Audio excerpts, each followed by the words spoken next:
Today's program is brought to you by OTCStockShark.com. For the latest and greatest OTC and Pink Sheets information, sign up for your account at OTCStockShark.com.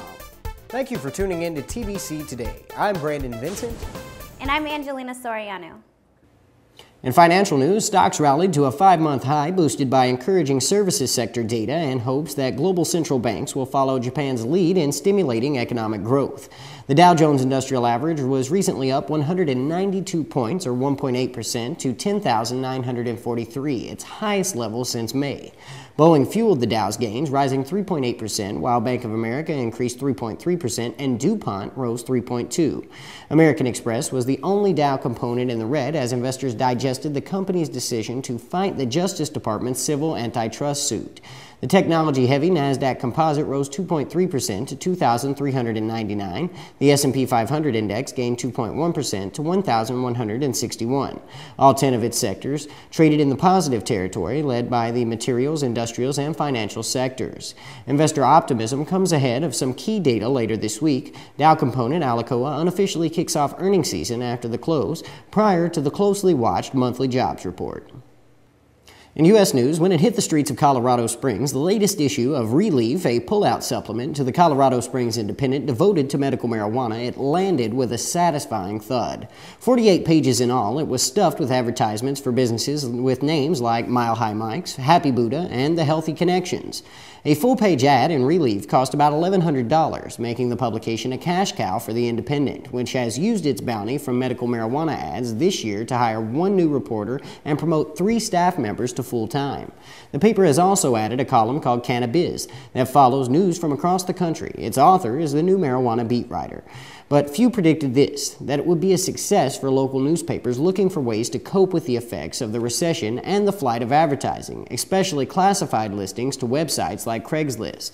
But in states like Colorado, California, and Montana, where the use of the drug for health purposes is legal, newspapers have rushed to woo marijuana providers. Many of these enterprises are flush with cash and eager to get the word out about their businesses. It is hard to measure what share of the overall market they account for, but ads for medical marijuana providers and the businesses that have sprouted up to service them, like tax lawyers and real estate agents, have bulked up papers in large metropolitan areas like Los Angeles, San Francisco, and Denver. In international news, in the foothills of the Himalayas, 2 field linguists have uncovered a find as rare as in any endangered species, a language that is completely new to science. The researchers encountered it for the first time along the western ridges of India's northeastern state, where more than 120 languages are spoken. There, isolated by craggy slopes and rushing rivers, the hunters and farmers who speak their rare tongue live in a dozen or so villages of bamboo houses built on stilts. The language, called Koro, was identified during a 2008 expedition conducted as part of National Geographic's Enduring Voices project. The researchers announced their discovery in Washington, D.C. So many languages have vanished worldwide in recent decades that the naming of a new one commanded scientific attention. Prized for its rarity as an unstudied linguistic artifact, the Koro language also offers researchers a catalog of unique cultural experience, encoded in words and sentence structure that helps shape thought itself. Languages like Koro construe reality in very different ways. They uniquely code knowledge of the natural world in ways that cannot be translated into a major language. In an era of globalization, languages have been disappearing by the hundreds, edged out by English, Chinese, and Spanish, or suppressed by government practices.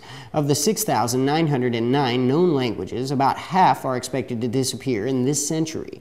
Every 2 weeks, the last fluent speaker of a language dies. This newest language, with only 800 or so speakers, may be no exception. These are the most powerful songs of all time. Time Life presents Classical Power on 5 CDs for just $29.99. But wait, order in the next 10 minutes with your credit card, and we'll cut the price to just $14.99. That's right, you get 5 CDs for just $14.99.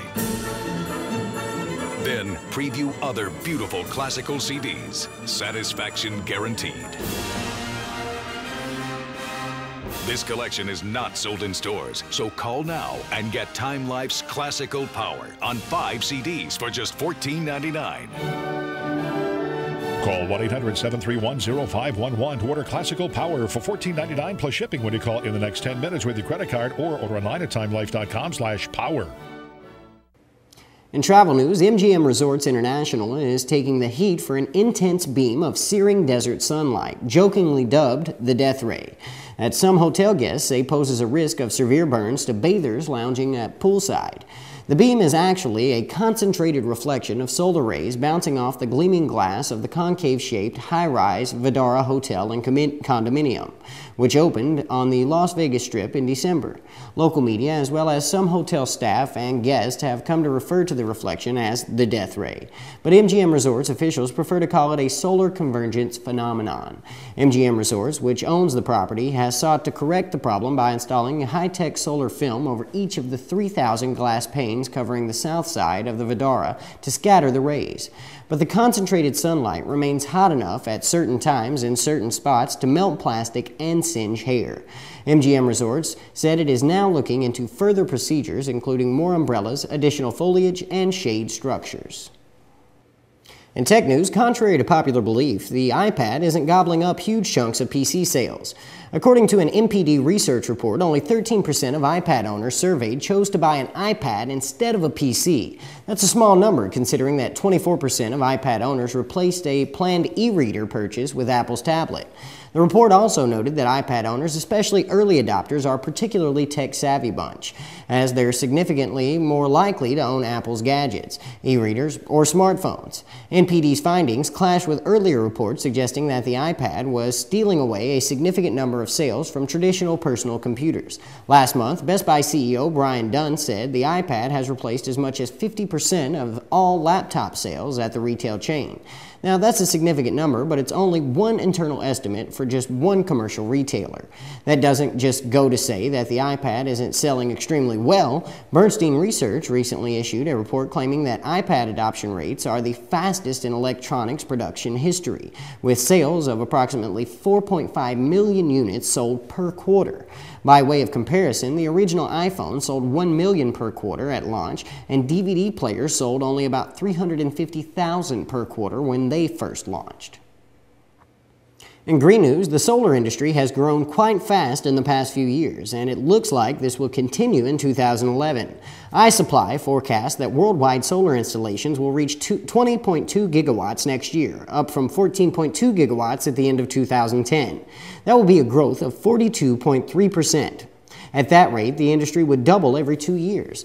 While 40% plus is great growth at any way you slice it, it will still represent a slowdown from 2009's 97.9% growth. There is some concern that German demand could slow down. It accounts for almost half of total demand, but iSupply doesn't think that Germany will put a cap on solar just yet. There is also speculation about the possibility of a PV installation cap being imposed in Germany for 2011. However, iSupply believes that German government will not dare to cut down PV subsidies, especially in the wake of a recent decision to extend the operation of nuclear power plants.